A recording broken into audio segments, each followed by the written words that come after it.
अस्सलामु अलैकुम। आज की स्टोरी नेकी की कीमत एक दर्द भरी दास्तान है। सुनिए और आगे शेयर करें। आज मैं नमाज फजर के बाद वाक पर था तो मुझे सऊदी अरब के एक नंबर से फ़ोन आया और एक खातून ने कहा कि अंकल बशीर, मैं खाना काबा के बिल्कुल सामने बैठी हूँ और आपके लिए दुआ कर रही हूँ। मैंने खुशी से कहा, बेटा शुक्रिया, मगर आप कौन हो? जब इस बच्ची ने मुझे एक वाक़या याद करवाया तो मुझे अपनी 4 साल पुरानी याद आ गई। ये इन दिनों की बात है जब मैं रिटायरमेंट के बाद मैं डीजी के कहने पर उनके एक अवामी मरकज़ के ऑफिस में जाया करता था। अवामी मरकज़ कराची में 24 जनवरी बरोज़ मंगल 2017 दफ्तर में फर्स्ट फ्लोर पर बैठा मैं मजदूरी पेंशन बोर्ड के प्रेसिडेंट की हैसियत से मजदूरों को चेक कर रहा था कि 2 बच्चियां नकाब लगाए काले अबायों में मेरे ऑफिस में दाखिल हुई और कहा कि सर, हमारे अब्बू माजूर हैं, आप उनकी माजूरी पेंशन की मंजूरी दे दें। मैंने कहा कि अब्बू को अंदर लाइए तो दोनों इंतहाई मगमूम लहजे में कहने लगी कि वो तो मुकम्मल माजूर हैं और नीचे इम्तियाज़ स्टोर के सामने सड़क पर रक्शे में पड़े हैं, प्लीज़ आप उनको वहाँ ही देख लें, हम उठाकर ऊपर नहीं ला सकती। मैं चुपचाप उठा और उनके साथ बाहर चल पड़ा। रक्शे में इंसान के रूप में हड्डियों का एक ढांचा रखा देखा जो सुनने, बोलने या हिलने से भी आ रही था।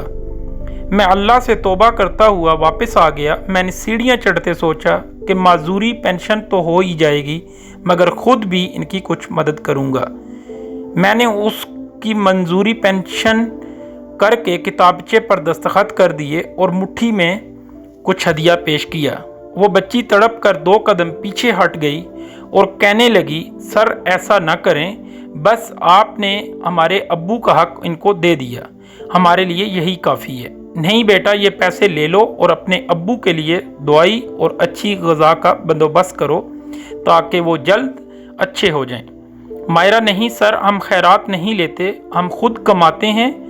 कौन कमाता है बेटा? सर, मैं राबिया सेकेंडरी स्कूल सेक्टर 11 बाबा वलायत अली शाह कॉलोनी में पढ़ाती हूँ और मेरा छोटा भाई फैक्ट्री में काम करता है। बेटा, महीने में कितने कमा लेते हैं? मायरा, सर मैं 2500 और मेरा भाई 7000 कमा लेते हैं। मकान का किराया और अब्बू की दवाई का तकरीबन बंदोबस्त हो जाता है, बस हम खाना एक वक्त मगर पेट भर के खा लेते हैं। अब अब्बू की 5000 पेंशन मिल गई तो सब ठीक हो जाएगा। छोटी बहन भी दोबारा पढ़ने जाया करेगी। सर, अब्बू अब तो बोल नहीं सकते, मगर पहले कहते थे भूखे मर जाना मगर अल्लाह के सिवा किसी के सामने हाथ नहीं फैलाना।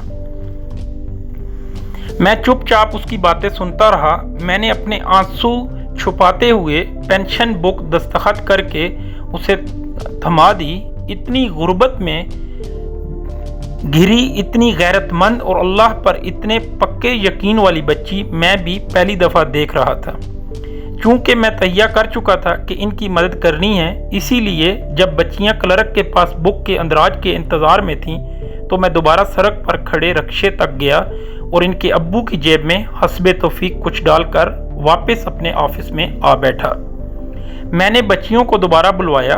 उनकी इजाज़त से यादगार के तौर पर उनकी और तमाम कागजात की तस्वीर ली। वो खुदा हाफिज़ कहकर चली गईं। फिर एक आधा दफ़ा इस बच्ची ने अपने किसी मसले के लिए रब्ता किया और आज 4 साल बाद इसके फ़ोन ने मुझे हैरान कर दिया। उसने बताया कि अब्बू इसी साल फोत हो गए थे। 2 साल पहले किसी की तोसत से सऊदी अरब में काम करते एक पाकिस्तानी से उसकी शादी हो गई तो इसके मियाँ ने उसके भाई को भी वीज़ा दिलवा कर जद्दा बुलवा लिया है और उसकी माँ और बहन भी उम्रा अदा कर चुकी हैं। कहने लगी, बशीर अंकल, अल्लाह ने हमारे दिन फेर दिए, अब्बू की बातें सच हो गईं, अल्लाह के यहाँ देर है अंधेर नहीं। चूँकि आपने हमारे अब्बू के साथ बहुत अच्छा सलूक किया था, इसीलिए आप हमेशा मेरी दुआओं में होते हैं। आपकी मेरे अब्बू की जेब में डाली वो रकम अब भी हम पर कर्जा है। मैं इसी साल रमज़ान के बाद बहन की शादी करने पाकिस्तान आऊँगी। बताइए आपके लिए क्या लाऊं? सोचा क्या मांगूं? मैंने कहा, बेटा, अल्लाह के घर में बैठी हो, हमारे लिए बस ये दुआ कर दो, आप जैसी बेटी पाकिस्तान के हर घर में पैदा कर दे। हमें आप जैसी बेटियों की कमी अब बहुत ज़्यादा महसूस होती है।